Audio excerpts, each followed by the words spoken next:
പുതിയൊരു പോഡ്കാസ്റ്റിലേക്ക് എല്ലാവർക്കും സ്വാഗതം. എന്താണ് വെഞ്ചർ ക്യാപിറ്റൽ ഫണ്ടിങ്, അതായത് VC ഫണ്ടിങ്?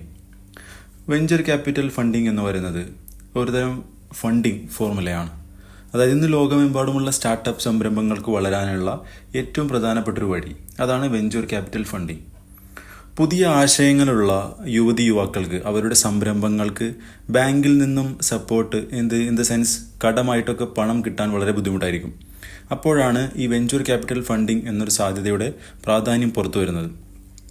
VC ഫണ്ടിങ്, അതായത് വെഞ്ചർ ക്യാപിറ്റൽ ഫണ്ടിങ് എന്നാൽ വലിയ വളർച്ചാ സാധ്യതയുള്ള ചെറിയ സ്ഥാപനങ്ങൾക്കും സ്റ്റാർട്ടപ്പുകൾക്കും അവർ നൽകുന്ന മൂലധന നിക്ഷേപമാണ്. ശരിക്കും ഇവിടെ പണം വായ്പയായി അല്ല കൊടുക്കുന്നത്, മറിച്ച് കമ്പനികളിലേക്കുള്ള ഓഹരി ഉടമസ്ഥതയ്ക്ക് പകരം, അതായത് ഇക്വിറ്റിക്ക് പകരമാണ് ഇവർ നിക്ഷേപിക്കുന്നത്. ഇതിൻ്റെ പ്രവർത്തന രീതി എങ്ങനെയെന്ന് വെച്ചാൽ, ഒരു സംരംഭകന് ഒരു പുതിയ ആശയം ഉണ്ടായിരിക്കും. അതിന് വെഞ്ചർ ക്യാപിറ്റൽ ആ ആശയത്തെ പല രീതിയിൽ പരിശോധിച്ച് അതിന് വളർച്ചയ്ക്കുള്ള സാധ്യത അവർ മനസ്സിലാക്കുകയും അതിൽ പണം നിക്ഷേപിക്കുകയും ചെയ്യും.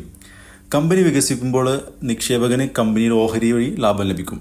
പിന്നീട് ഈ കമ്പനി വലുതാവുകയും IPO യിലേക്ക് മാറുകയും ചെയ്യുമ്പോൾ, പൊതുവിപണിയിലേക്ക് എത്തുമ്പോൾ അങ്ങനെയും അദ്ദേഹത്തിന്, അതായത് വെഞ്ചർ ക്യാപിറ്റലിന് വരുമാനം ലഭിക്കുന്നതാണ്.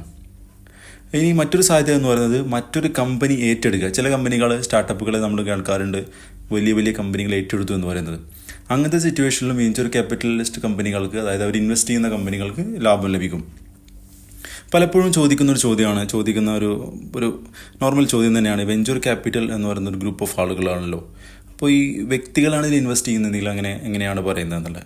ഇങ്ങനെയുള്ള സിറ്റുവേഷനിലാണ് നമ്മൾ പലപ്പോഴും ഏഞ്ചൽ ഇൻവെസ്റ്റേഴ്സ് എന്ന പേര് നമ്മൾ പലപ്പോഴും ശ്രദ്ധിക്കുന്നത്.